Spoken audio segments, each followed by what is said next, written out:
మంత్రి జూపల్లి కృష్ణారావు మళ్లీ తప్పులో కాలేశారన్నారు BRS MLA Harish Rao. నిన్న చర్చకు తోక ముడిచిన జూపల్లి ఇవాళ మళ్లీ చర్చిద్దామనడం హాస్యాస్పదంగా ఉందన్నారు. జూపల్లి పూటకో సవాల్ రోజుకో అడ్రస్ అన్నట్లు వ్యవహరిస్తున్నారని ఎద్దేవా చేశారు. బీఆర్ఎస్ హయాంలో అప్పు ఎంత తెచ్చామో అసెంబ్లీ సాక్షిగానే చెప్పామన్నారు. ఆయనకు పౌరుషం ఉంటే వెంటనే రాజీనామా చేయాలని డిమాండ్ చేశారు.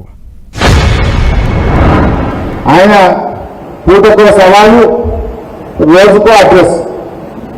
మొదలేమో నేనే భవన్కి వస్తున్నా అన్నాడు, మళ్ళేమో లేదు అమరవీర స్తూపం అన్నాడు, మళ్ళీ ఇప్పుడేమో సోమాజికి అంటున్నాడు.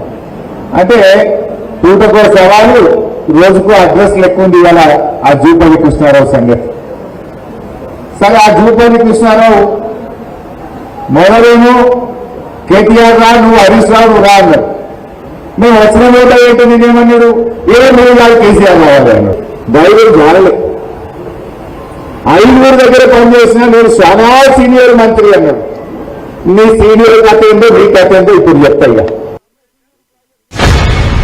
డిసెంబర్ నుంచి 2026 జూన్ వరకు కాంగ్రెస్ ప్రభుత్వం కొత్తగా తీసుకున్న అప్పుల విలువ 1,77,058 కోట్లు మాత్రమే.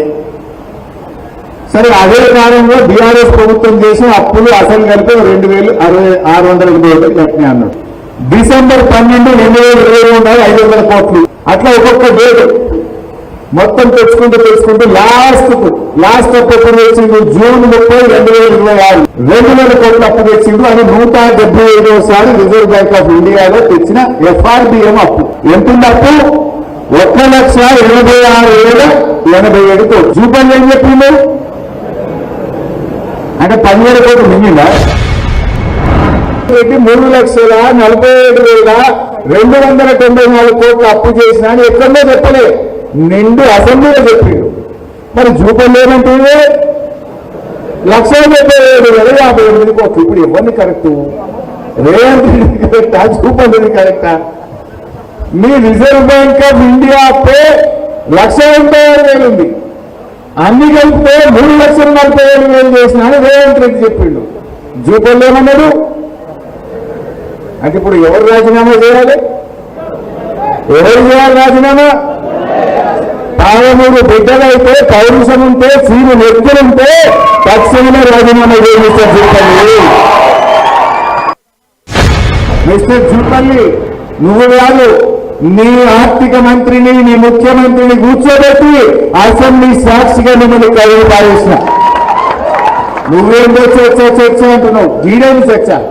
అసెంబ్లీలో మాట్లాడినా నిన్ను, నీ ముఖ్యమంత్రిని, నీ ఉప ముఖ్యమంత్రిని, ఆర్థిక మంత్రిని, మొత్తం నీ క్యాబినెట్ ను, నీ కాంగ్రెస్ పార్టీ ఎమ్మెల్యేలను కూర్చోబెట్టి నిండు అసెంబ్లీలోనే బీఆర్ఎస్ పార్టీ FRBM కింద, కార్పొరేషన్ల కింద అన్ని రకాలుగా రాష్ట్ర ప్రభుత్వం కట్టాల్సిన అప్పు అంత కలిపి 4,17,000 కోట్లు మాత్రమే.